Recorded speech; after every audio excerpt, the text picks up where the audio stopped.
played in college, played professionally. I worked with a handful of major leaguers. And ultimately, I let the video of the best players in the world guide what is right and wrong. So, like I said, you'll hear a lot of different information about what should and should not happen in the swing. But when you look at the best players in the world, you look at only the video of the best players in the world, you start to have a different framework. It starts to, differentiate itself from what other people are teaching. And I wanted to give you that framework. I used to sell a course on this framework, and I decided to give it away for free because I want to help as many people as possible. So that's what this video is. I'm going to break it down as best I can, and how to use your body to swing a baseball bat, and also help with actually hitting the ball, because they are separate skills, hitting the ball and swinging.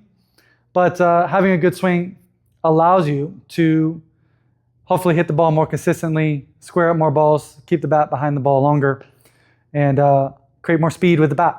So, I want to preface this by saying none of this really matters if you don't athletically fit at the level that you're trying to play at. And that's a hard thing to tell people, but ultimately the major leagues is a collection of the biggest, fastest, strongest baseball players in the world.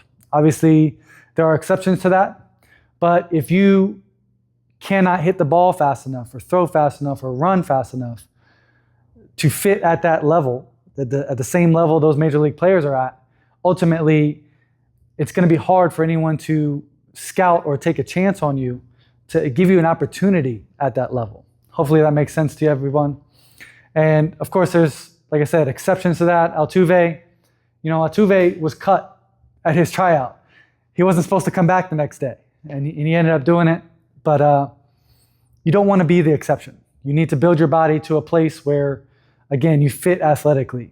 So with that said, this video is mostly about, or all about, how to use the body you got and maximize the speed that you can produce. So I guess we're going to start from the ground up, but ultimately both the upper body and lower body affect each other based on what you're trying to do. But let's start with the back foot. I saw a great picture. It showed like roots growing into the ground from the back foot, depicting, you really want to anchor this foot into the ground. And I totally agree. This is the foundation of the swing. Everything works off of here. And one of the first things I do with every hitter that I work with is I do the Frisbee drill. I say, hey, throw a Frisbee at the pitcher. And pretty much everyone executes a very good baseball swing. They're able to anchor, kind of center the weight over the back leg, turn their body, and then turn and release their energy out in a straight line out at the pitcher, which has a lot of parallels with the swing. When we're young, we're taught to kind of squish the bug, and we don't really want to squish the bug, right? We're not driving off the back leg if I'm spinning my foot, okay? That's a very simplified teach that Little League coaches will use to get players to turn their body. And the goal is to turn the body, but we don't want to do that by spinning the foot. You see, like, spinning my foot doesn't necessarily help me make the bat go fast. I need to anchor this foot and use the ground, right, with my back leg. So my legs can only bend and extend. I want to push that energy into the ground, from down to up, into the ground to send my hips into rotation, right? After that is done, after I drive off the back leg, it can come off the ground or spin after I've driven off the ground. Next, moving on to the front leg. I want to not just brace with the front leg, I also want to accelerate against the ground with the front leg as well. So if you could think of the tracks on a tank, one side's accelerating this way, the other side's accelerating this way in order to cause rotation, right? You can think of a snap of a finger, but basically I'm pushing off of this leg to send my hips around, and I'm also pushing off of this leg. And it gets something like this, okay? Now a lot of people will see that rotation and think I'm pulling off the ball. As long as I'm able to keep the bat going this way for a long period of time, it won't be pulling off the ball, okay? And again, the constitution I'm working off of, the framework, is only what the best hitters are doing. And the best hitters know how to use the ground the best, okay? So both legs against the ground, sending my body into rotation. Where my weight is and where my head is will dictate what that lower body looks like. So the goal is to keep my head over my back knee the whole time. If I let my head travel forward, okay, that rotation is going to look very different. It's going to look very golfy. And I don't want to finish golfy because we're in a constant battle for space when we hit. That means we want to keep our head away from the ball, making it easier to catch the ball in front of me. If I let my head slide, it's harder to catch the ball up front. And we'll talk about catching the ball up front and why that's beneficial as we move up here. But we got both legs working against the ground, sending my body into rotation. Now, with that said, I do need to be able to let my energy out in a direction. For instance, if I get an outside pitch, I need to kind of let my body stop and my arms keep going towards that outside pitch. So we'll work our way up here. Understand that the swing and hitting are two different skills, but this framework will give you a good guide on what to believe and not believe. There's a lot of contradicting information out there, but we'll work our way up the body here. I used to not care about the grip at all. Now I care about it a lot. If my wrists are apart, as I go to roll my wrist, my barrel is going to kind of pop up over my shoulder line here, and we don't want that. Obviously, we want to hit the ball before our hands roll, but having a better grip with my wrists closer together allows for that roll to happen much smoother and keep the bat in line with my shoulders. And we'll talk about that more as I go on. But we want a good grip with our wrists close together and this triangle shape. So you can see a triangle in my arms. And what I want to do now is wrap this shape around me, okay? This is not a shoulder move necessarily. It's elbow back compared to my back leg. There is such a thing as going too far where I can't see the pitcher. We don't want to do that. We simply want to give our body and the bat room to rotate and create speed before it hits the ball, okay? This will also help me adjust. So as the pitch is coming at me, I don't really know if it's an off-speed pitch or where it's going to end up. The more I commit to my hands going forward, the less I have left to adjust. So we've all seen a breaking ball make someone take a butt-out swing. But I want to keep these hands back. So I pulled them back, I keep them back, and I want to let my leg drive the swing. The rotation of my hips, pull the bat around the swing, and then my hands are just going to release the bat out from behind my shoulder. So if I do that correctly, my hands didn't even have time. My arms didn't have time to add any kind of speed to the swing. And ultimately, that is the difference. That is the cause of any flaws in the swing, is trying to create speed from the wrong place, right? From the upper body, from the smaller muscles in our body. So we have this shape, we have it wrapped around, and we want to keep that shape. Up until contact, we're going to let the bat release freely out wherever the pitch came from. So I get an inside pitch, my hands are going to release out at the pitcher. If I get an outside pitch, my hands will release more to right field. Hopefully that makes sense to everybody. As I'm demonstrating here, please try not to let my beautiful ankles distract you from this high-level communication here. So I got my frame, I'm pulled back, and I want to keep it. From there, I need my shoulders to match the height of the pitch, okay?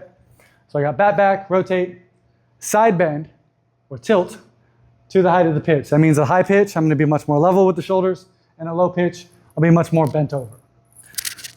I find that a lot of people have this idea in their head of what a swing should look like, and that idea has no basis in reality. So if anything I'm saying to you goes against what you normally believe, I want you to question those beliefs and go back and look at the best players in the world, and understand how they get to a low pitch. And understand when I'm teaching this, the goal is not to just hit the ball. The goal is to create hard exit velocities, line drive trajectories on every single pitch and location that you get, okay? So in order to do that on a lower pitch, I need my body to work underneath and out of my head. One of the other frameworks that I want to work off of is simply that the goal should be to create line drives. The optimal launch angle to get a base hit is around 8 degrees. So we want that. Not necessarily hitting the ball on the ground or hitting the ball too high. We simply want to match the angle of the pitch.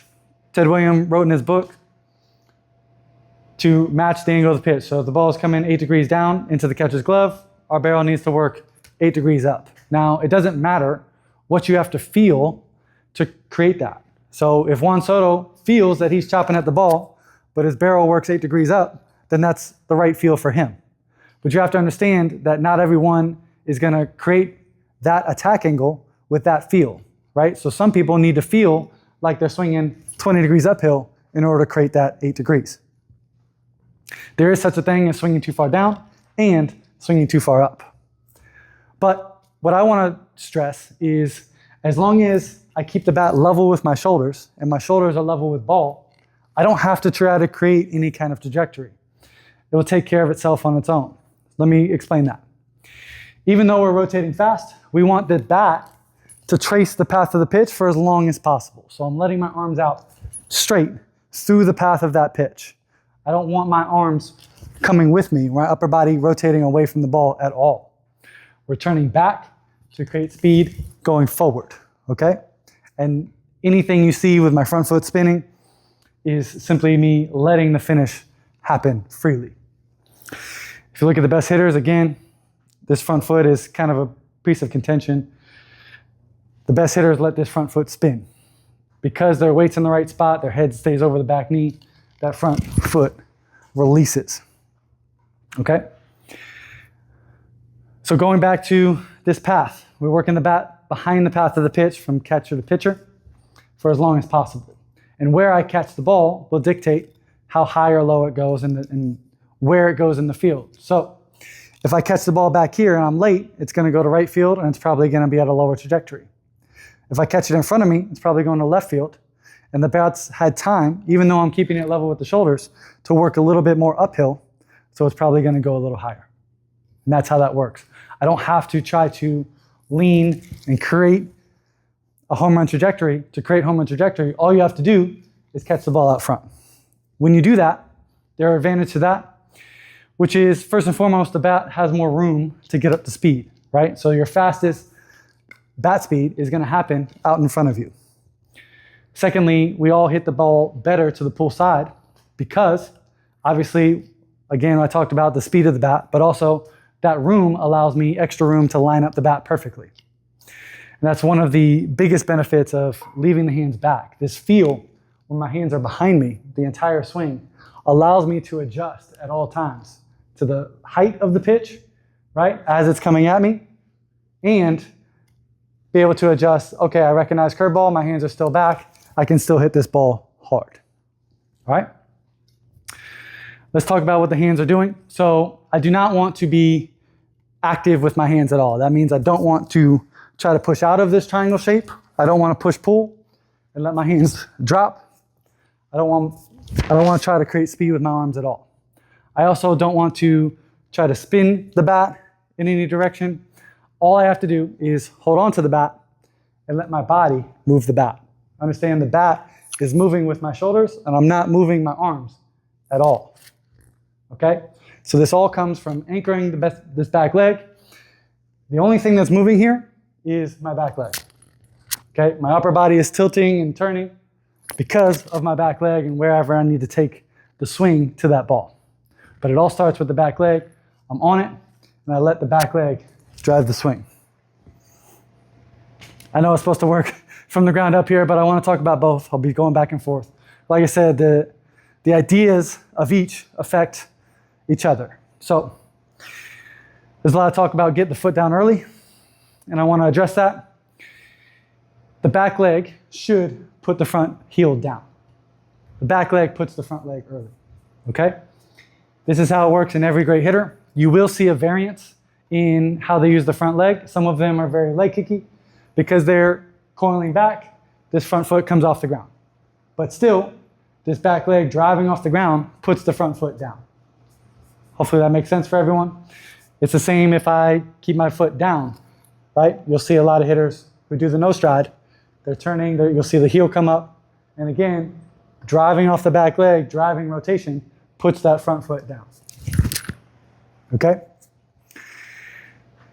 Over the years, I have seen the difference in young hitters and better hitters. And one of the biggest things I recognize is the finish. And I remember I did one of my first college workouts. I hit pretty well. And the only feedback the coach had for me was, hey, you stop your finish short. And at the time, I didn't really care. It didn't matter to me. Because like the ball's already gone. Why does that matter? But as I've done this, I noticed that the guys that rotate the best, who use the ground the best, finish the farthest, right? They'll finish with the bat on the ground. They'll finish kind of in this posture. Sometimes the foot releases. You'll see that in Barry Bonds. He's one of the best examples of that. Keeping the weight there, creating space, letting the front foot go. And he's a lefty. He can get away with that a little bit. But that is how we create speed in a baseball swing. With that said, like I said, it doesn't matter unless you physically can fit at the level you're trying to play at. Every natural lifter has about 40 pounds that they can add to their frame. You need to go ahead and do that so that you can be the best that you can be. With that said, I need your help. If you're still around in the video, I appreciate you. Hopefully you have a framework that you can work off of and get rid of all the other stuff. In the baseball world, we're so vague, all the teachings, the stay back, the stay inside, the swing down. These things mean different things to different people, okay? And I hope that what you saw here today, and I'm glad you're here with me today. I'm glad we could work through this together because this framework allows you to get rid of all the other noise that's out there.